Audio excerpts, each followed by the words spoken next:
Hey guys, welcome back to my channel where I cover nostalgic, obscure, or otherwise strange content. Today, it is a very rainy day, so just a heads up, you will probably hear that in the background. I am already in my pajamas, and I'm very excited to film a very special request. The lovely Miss Sophia has been supporting this channel for a while now. She's so sweet. She asked me to do a cover of some of the OG Doctor Who, specifically the introductory episodes of Jon Pertwee's, I think that's how you say his name, I hope that's how you say his name, his incarnation of the Doctor.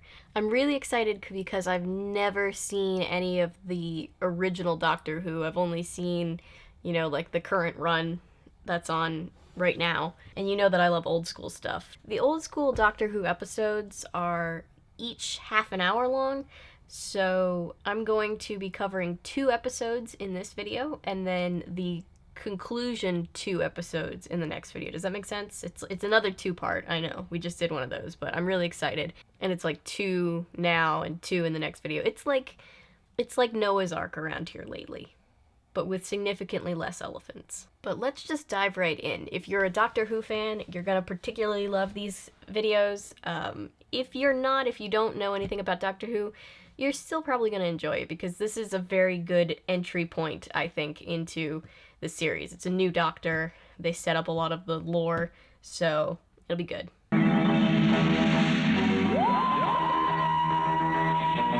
Did I mention that these came out in 1970?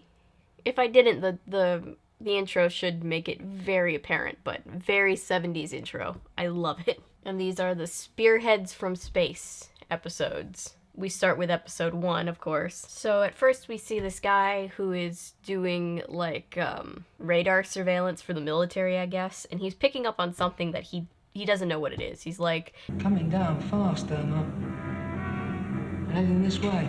It's like when NASA found those, you know, those radio signals coming from like some corner of space, and they're like, we don't know where they're coming from. That's basically his version of this. Meanwhile, this guy who's a local, he is just minding his own business out in the woods, and then he's like, oh shit, is that a meteor? And then he goes diving into the bushes, and something crash lands. Don't reach down in there, it's hot. There's smoke. So he's found something that we can't really see yet. The Doctor himself shows up, kind of looking worse for wear. He immediately falls out of the TARDIS and passes out. Luckily he has this soft, overgrown grass landing to faceplant into. So now the military is calling in this lady who's like a really esteemed scientist. We need your help, Miss Shaw.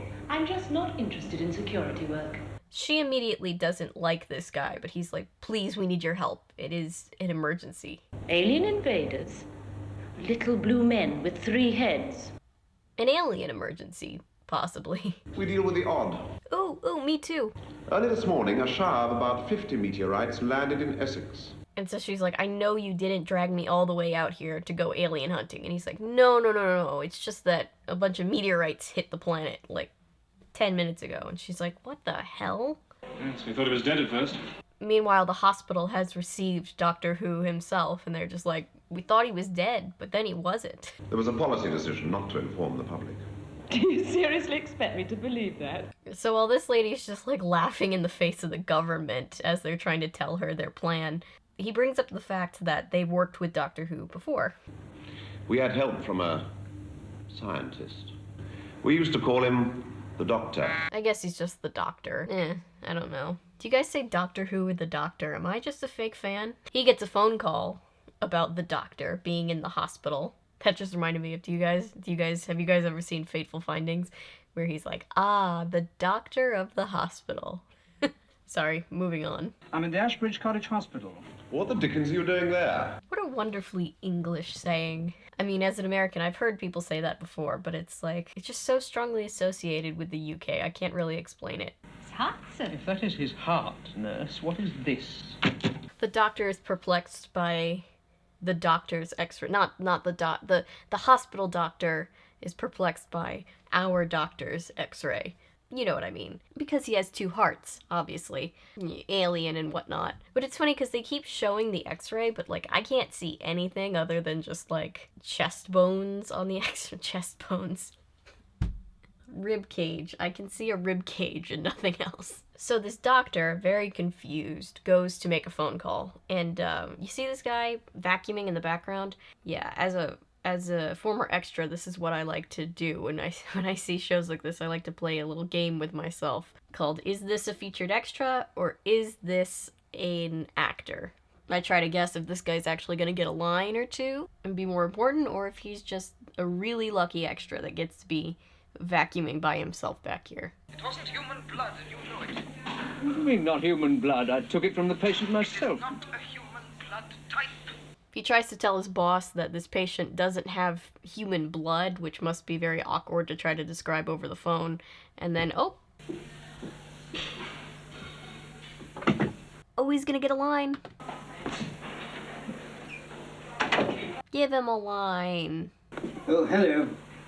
Is that the Daily Chronicle? Yay! I'm so happy for him. I'm a porter at the Cottage Hospital, Ashbridge. I understand you pay for stories. His line, of course, is to sell them out to the press, but, you know, still happy for him. And then remember this guy, the guy from the village?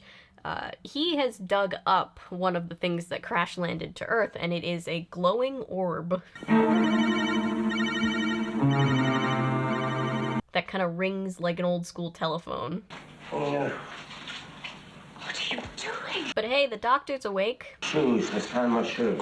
And he really needs his shoes, apparently. But now that the press has been tipped off, they're just swarming the hospital trying to get answers. Stand back there now. Stand back there. Yeah, have some respect, people. How's your patient, Doctor? Can we see him? Well, you can see him, certainly. So this general that has met the doctor before, he goes to look at the doctor, and of course the doctor doesn't look like the doctor anymore. Because if you don't know, the doctor, every time he gets seriously injured, regenerates, and this brings in a new actor.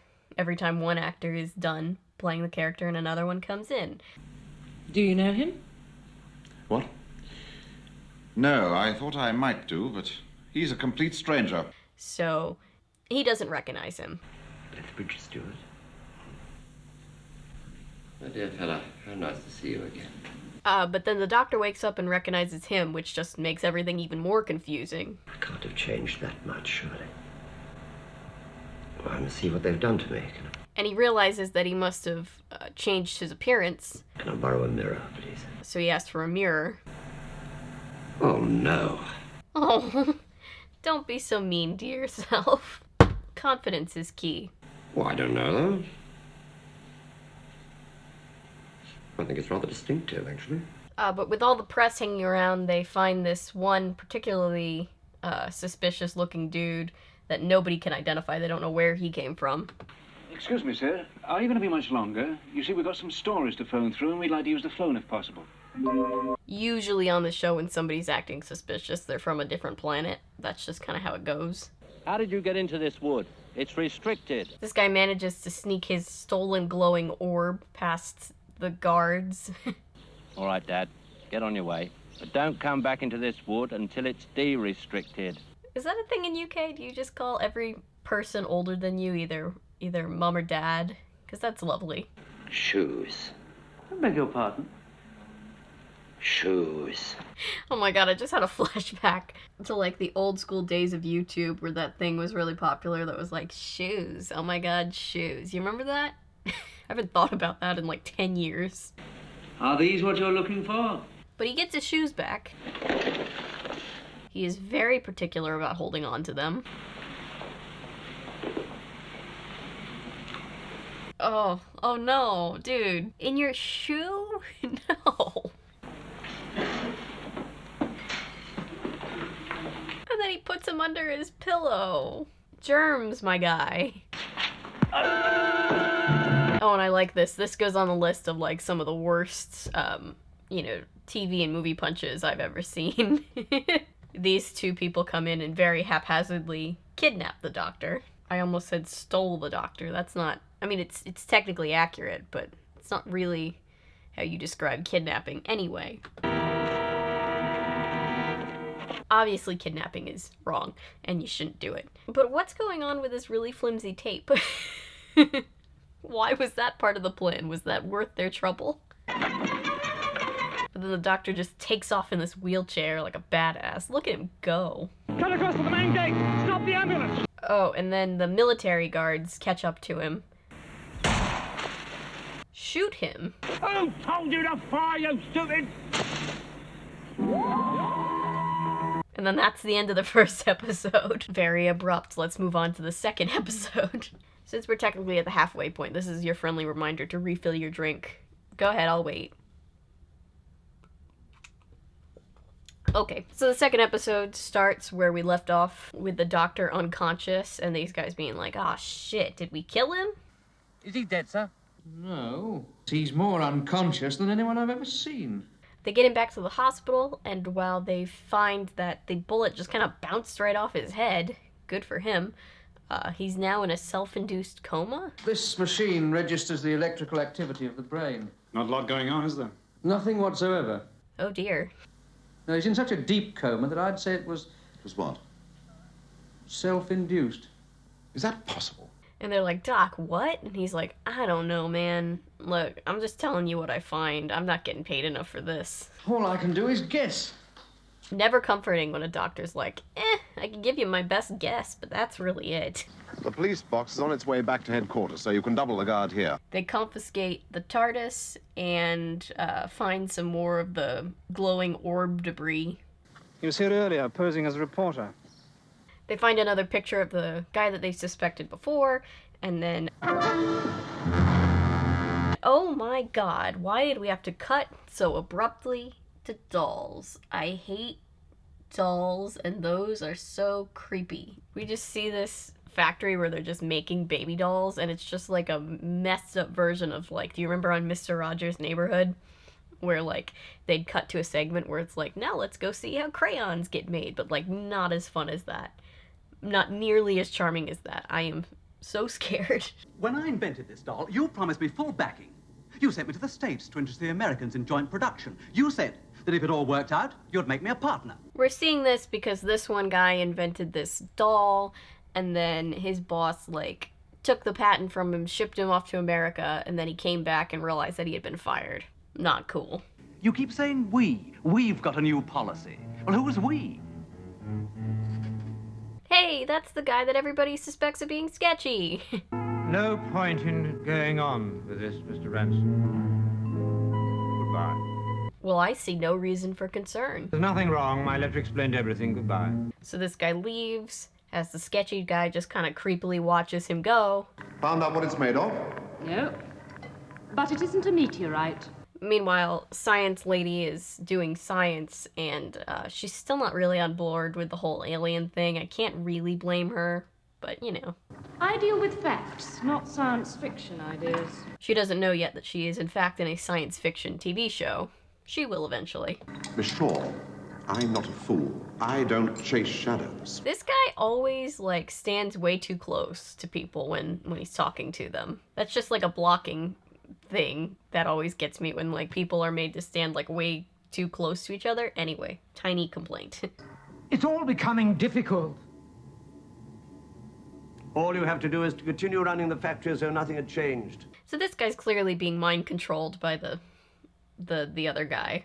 Meanwhile, this guy that stole one of glowing orbs has gotten it back to his house in this big trunk of his.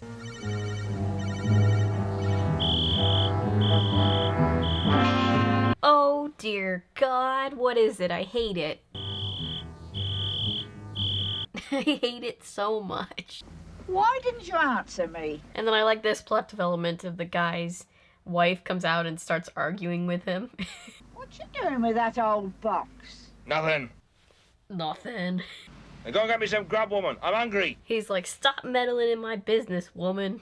Now go make me a sandwich. I've got the key here. Henderson found it in the doctor's hand. It's a nice way of saying Henderson stole it from the doctor who possesses it. Yeah, I found it. Yeah, in his hand. Yes? Major General Scobie to see you, sir. Scobie. And then this other general guy shows up and he's like, why the hell do you have a police box? And she's like, oh, no.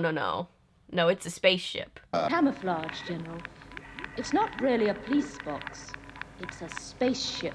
She's slowly coming around. The doctor has made a break for it at this point. He hides in like the doctor's lounge area and pretends to be taking a shower. Which you think would not be a good disguise, but it totally works, so good on him. And then he steals some clothes and he gets out of there. Oh god, I never get used to it. This type of alien has like been on the show before, right? Like they end up coming back like in the reboot, in that pilot episode of the reboot. It's the same, right? Like the mannequins that come to life. They always terrify me, but they're like extra terrifying in this version.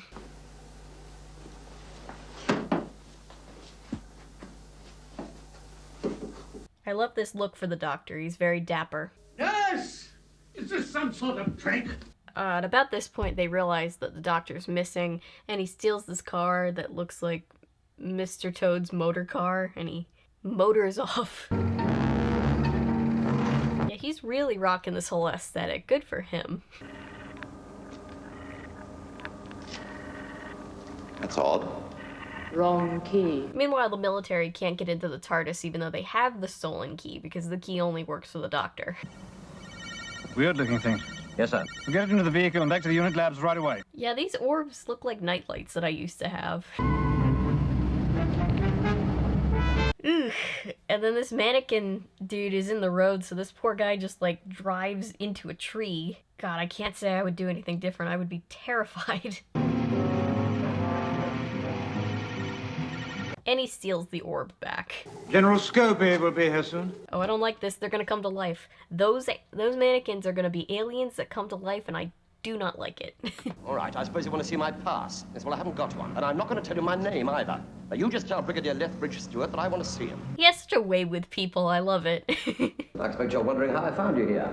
Yes. Fortunately, I had this with me, you see. He comes back to meet with the army guy and the science lady because he has a watch that, like, shows him where the TARDIS is. It's like Jack Sparrow's compass that doesn't point north, kind of. I've lost my memory, you see. The army guy's like, can I ask you some questions? And he's like, psh, I can't answer them. I have amnesia. How do I know that you're not an imposter? Ah, but you don't. You don't. Only I know that. I like that. What do you think of my new face, by the way? It's flexible enough. Yeah, I see why this is a favorite Doctor incarnation, and why it got suggested, because he's very likable. All right, all right. If I accept that you are the Doctor, there are still a lot of things... Oh, by the way, this is Miss Shaw. That's Delphon, but how do you do?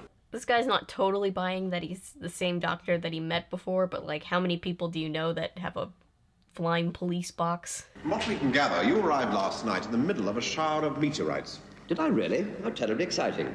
I love how this dude's just like, hey, you know you showed up in the middle of a giant meteorite shower, right? And the Doctor's like, no shit, really? That's awesome. The time your search party arrived, the rest of these things had been collected. So the Doctor takes a look around and he's like, yo, somebody stole your orbs, dude. Meanwhile, this poor dude who got fired is trying to break back into his old place of business. I must explain, this is only a rough approximation, General. Yes, it does seem to need a few finishing touches. Oh, and the shady plastic company is making life-sized mannequin people. This isn't going anywhere bad. So the guy who got fired jimmies his way into his old lab that he was told not to go into. Very untrustworthy mannequins.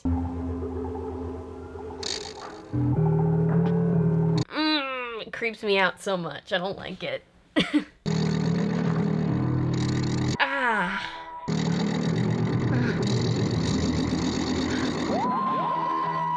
Hate.